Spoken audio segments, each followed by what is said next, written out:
Hello friend, જય શ્રી કૃષ્ણ. તમારું સ્વાગત છે મારી પરીસ કિચન યુટ્યુબ ચેનલમાં. તો આજે આપણે બનાવીશું વેજીટેબલથી ભરપૂર પાલકનો પુલાવ. મિત્રો, તમે મારો વિડીયો આખો એન્ડ સુધી જોજો. સ્કીપ કરીને જોશો તો તમને કાંઈ ખબર નહીં પડે. તો મિત્રો, તમે મારો વિડીયો શેર કરો, લાઈક કરો અને સબસ્ક્રાઈબ કરવાનું નહીં ભૂલતા. તમે સબસ્ક્રાઈબ કરશો તો તમને સૌથી પહેલો જ મારો વિડીયો બતાશે. મિત્રો, તો ચાલો આપણી વિડીયોની શરૂઆત કરી લઈએ. તો મેં વેજીટેબલમાં પાલક, કેપ્સિકમ, બટેટા, ગાજર, ડુંગળી, આદુ મરચાં લઈ લીધા છે. આપણે પેસ્ટ બનાવવાની છે એટલા માટે. અને મેં તીખા ને મોળા 2 મરચાં લીધા છે અને પાલક લઈ લીધી છે. અને મિત્રો, આ ભાતને આપણે પહેલાં એને ધોઈ અને મેં લઈ લીધા છે. હવે તેને આપણે બાફવા માટે મૂકી દેવાના છે. તો આપણે તેમાં સ્વાદ અનુસાર મીઠું નાખીશું અને તેલ નાખવાનું છે. તો મિત્રો, તમે મારો વિડીયો એક વખત આખો જોશો તો જ તમને ખબર પડશે, નહીં તો તમને કાંઈ ખબર નહીં પડે. તમે આખો વિડીયો સ્કીપ કરીને નહીં જોતા, તમે પૂરો વિડીયો જોજો. હવે મેં તેલ નાખી દીધું છે કેમ કે આપણા ભાત છે તે એકદમ છૂટા બને એટલા માટે મેં તેલ નાખ્યું છે. અને મેં પાણી નાખી અને ભાતને બાફવા માટે મૂકી દીધા છે. ત્યાં સુધી ભાત બફાય ત્યાં સુધી આપણે વેજીટેબલને બધું જ કટિંગ કરી લેવાનું છે. હવે પહેલાં હું બટેટાની છાલ ઉતારી નાખીશ. તમારે છાલવાળું બટેટું નાખવું હોય તો પણ તમે નાખી શકો છો.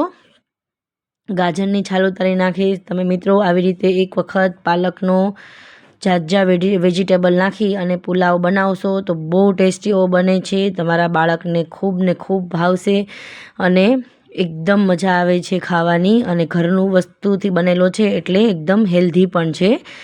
મેં ડુંગળીને પણ છાલ ઉતારી નાખી છે અને કેપ્સિકમને આવી રીતે 2 ભાગમાં કટ કરી અને બધી વસ્તુની સ્લાઇસ કરી લેવાની છે. પહેલાં હું આદુ મરચાંની પેસ્ટ બનાવવા માટે હું આદુના નાના ટુકડા કરી લઈશ અને મરચાંના પણ મેં ટુકડા કરી લીધા છે.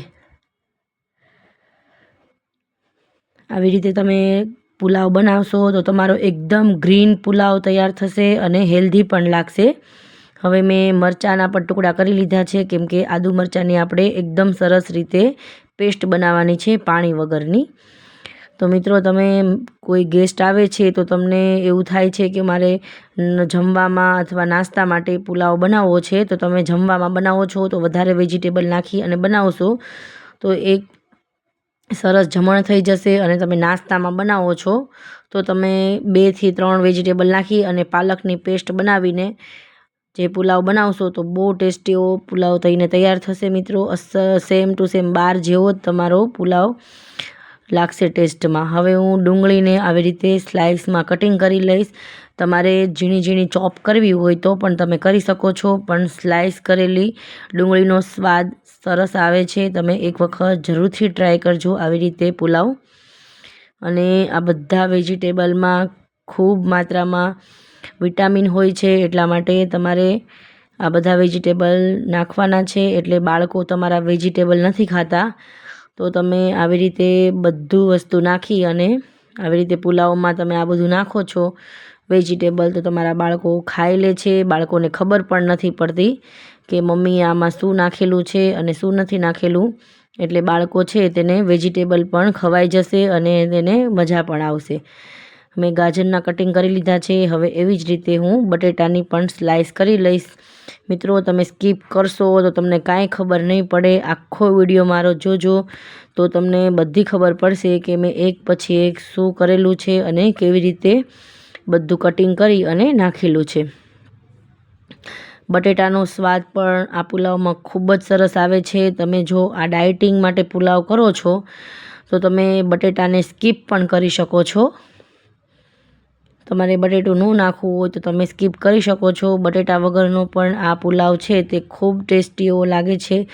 ડુંગળી આવે છે એટલે ડુંગળીનો સ્વાદથી પુલાવનો ટેસ્ટ સારો લાગે છે. હવે હું કેપ્સિકમને એવી રીતે હું સ્લાઇસમાં કટિંગ કરી લઈશ.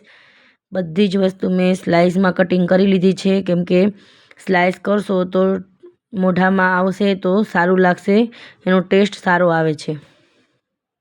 તમે ચોપ કરીને પણ લઈ શકો છો અને એકદમ ઝીણું ચપ્પુથી કટિંગ કરીને પણ તમે લઈ શકો છો.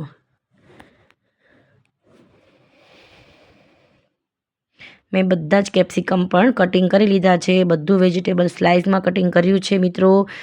હવે હું પાલક અને આદુ મરચાંની પેસ્ટ કરી લઈશ અને પાલકને હું પહેલાં બાફવા મૂકી દઉં છું. ગરમ પાણી થઈ ગયું છે મારું એકદમ સરસ એવું, અને મેં એમાં મીઠું પણ નાખેલું હતું 1 ચમચી. હવે હું આ પાલક છે તે એને ગરમ પાણીમાં નાખી દઈશ, કેમ કે આપણે થોડી વાર માટે અને બાફવાની છે પાલકને, તો આપણો કલર પણ એટલો સરસ આવશે અને પાલકમાંથી કાચું જે લાગે આપણને પાલક તે એકદમ સરસ રીતે બફાઈ જશે, તો ટેસ્ટ પણ સારો આવશે. તો આવી રીતે આપણે એને 5 થી 4 મિનિટ માટે આને બાફી દેવાનું છે, આવી રીતે પાલક ગરમ પાણીમાં. હવે હું આદુ મરચાંની પેસ્ટ કરવા માટે મેં આદુ મરચાં નાખી દીધા છે. હવે હું આને દરદરા એકદમ સરસ રીતે પેસ્ટ કરી લઈશ આદુ મરચાંની.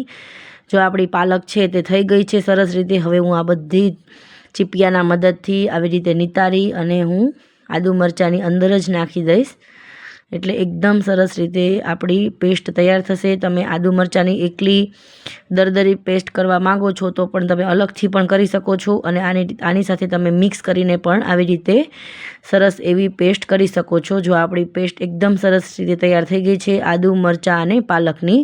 હવે મેં એક પેનમાં તેલ ગરમ કરવા મૂકી દીધું છે મિત્રો. આપણું તેલ ગરમ પણ થઈ ગયું છે. મેં ઘી પણ નાખી દીધું છે તેલની અંદર. ઘીનો ટેસ્ટ આ પુલાવમાં ખૂબ જ સરસ આવે છે, તમે એકવાર જરૂરથી ટ્રાય કરજો. અને તેલનો પણ સરસ આવે છે. તમે એકલા તેલમાં વઘારવા માંગતા હોય આ પુલાવ તો તમે એકલા તેલમાં પણ કરી શકો છો, અને એકલું ઘી મૂકીને આ તે પુલાવ કરવા માંગતા હોય તો તમે એકલા ઘીમાં પણ કરી શકો છો. મેં 2 મિક્સ કરી અને લીધેલું છે. હું આખું જીરું નાખીશ, અડધી ચમચી મેં હિંગ નાખી છે, અડધી ચમચી હળદર પાવડર નાખી દીધો છે. આપણે આ પુલાવમાં રાઈનો ઉપયોગ કરવાનો નથી. ખડા મસાલા મેં તજ, લવિંગ અને લાલ મરચાં સૂકા લઈ લીધા છે, અને તમાલપત્ર લીધેલું છે. તમે ખડા મસાલા નાખશો તો બહુ ટેસ્ટ સરસ આવે છે મિત્રો. એક વખત જરૂરથી ટ્રાય કરજો. આ પાલક પુલાવ બહુ ટેસ્ટી એવો બને છે. તમે ખડા મસાલા નાખશો તો વધારે ટેસ્ટી બનશે, બહાર જેવો જ લાગશે. પહેલાં હું જે વધારે કડક વસ્તુ છે તે હું પહેલાં નાખીશ. બટેટા અને ગાજરું એકસાથે નાખી દઈશ. પછી આપણે કેપ્સિકમ અને ડુંગળી નાખવાનું છે, અને તમે એકસાથે નાખી દેશો તો પણ કંઈ વાંધો નથી, તો પણ બધું સરસ રીતે ચડી જશે. પણ હું 3 થી 4 મિનિટ માટે આ બટેટા અને ગાજરને હું એવી રીતે બફાવા દઈશ. પછી હું કેપ્સિકમ અને ડુંગળી નાખીશ, અને સ્વાદ અનુસાર પહેલાં આપણે મીઠું નાખી દઈએ, જેથી કરીને આપણા બટેટા અને ગાજર તે થોડા સોફ્ટ થવા લાગે અને બફાવા લાગે. અને ધીરે ધીરે હું આવી રીતે હલાવી લઈશ અને થોડી વાર માટે હું આને બફાવા દઈશ. જો મિત્રો તમે આ મેથડથી આ પાલક પુલાવ બનાવશો તો એકદમ પરફેક્ટ થશે અને એકદમ ટેસ્ટી પણ લાગે છે. હવે હું આનું બાઉલનું ઢાંકણ બંધ કરી અને થોડી વાર માટે હું બફાવા દઈશ. થોડા એવા સોફ્ટ થઈ ગયા છે ગાજર અને બટેટા. હવે આપણે કેપ્સિકમ અને ડુંગળી છે તે નાખી દેવાનું છે. 2 એકસાથે જ નાખવાનું છે, કેમ કે 2 થોડા સોફ્ટ થતાં વાર નથી લાગતી, એકસાથે સોફ્ટ થઈ જશે. એટલે આપણે 2 એક જ સાથે આપણે નાખી દેવાનું છે, અને ધીમે ધીમે આવી રીતે હલાવી અને બધું જ મિક્સ કરી દઈશું આપણે. હવે આપણે તે ઢાંકણ છે તે પાછું બંધ કરી દેવાનું છે, કેમ કે ડુંગળી અને કેપ્સિકમને આપણે એકદમ સરસ રીતે કૂક કરી દેવાનું છે. આપણે 80% વેજીટેબલ બાફવા દેવાનું છે, એકદમ 100% નથી બાફવા દેવાનું, કેમ કે એકદમ ખીચડા જેવું થઈ જશે વેજીટેબલ, તો નહીં મજા આવે ખાવાની. હવે આપણું વેજીટેબલ છે તે થોડું બફાઈ ગયું છે બધું. હવે હું જે પાલક અને આદુ મરચાંની પેસ્ટ આપણે કરી હતી તે નાખી અને એકદમ સરસ રીતે હલાવી નાખીશ. જો મિત્રો કેટલો સરસ કલર આવ્યો છે, કેમ કે આપણે પાલકને બાફી હતી એટલે વધારે સરસ કલર આવ્યો છે, અને ટેસ્ટી પણ લાગશે તમે બાફશો તો. અને 1 થી 1.5 ચમચી જેટલો મેં ગરમ મસાલો પાવડર નાખી દીધો છે. ગરમ મસાલો તમે ખડા મસાલા નાખ્યા છે તે એટલે તમે નહીં નાખો તો પણ ચાલશે, સ્કીપ કરીને દેજો તો પણ ચાલશે.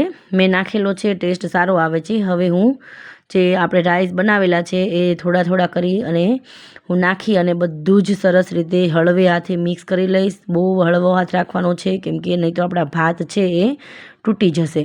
હવે મેં બધો જ પુલાવ છે એકદમ સરસ રીતે મિક્સ કરી દીધો છે, અને ઉપરથી ધાણા નાખી દીધા છે. જો મિત્રો કેટલો સરસ પુલાવ લાગે છે, અને ખાવામાં એટલો જ હેલ્ધી છે અને ખાવામાં ખૂબ જ ટેસ્ટી બન્યો છે મિત્રો. હવે હું આ પુલાવને એક બાઉલમાં હું લઈ લઈશ.